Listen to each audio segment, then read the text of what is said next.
Hello guys, in this video I'm going to show you how to turn on the daily report notifications on the Flip application. But first of all, I just want to mention, please don't forget to subscribe to our channel, because at 100,000 subscribers we are going to show you our YouTube revenue statistics and growth strategy, how to make money online. So let's jump into it. First of all, open the application on your device.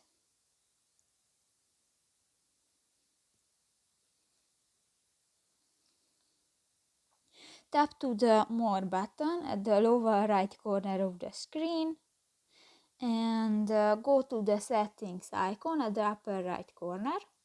And here, tap to the second option, the Notifications. And here you can find the last option, the daily report. You can receive daily report notifications when you enable to receive notifications. And if you want to enable, just click to the next white circle and on. So that's pretty much it for this video, guys. See you in the next one. Bye bye.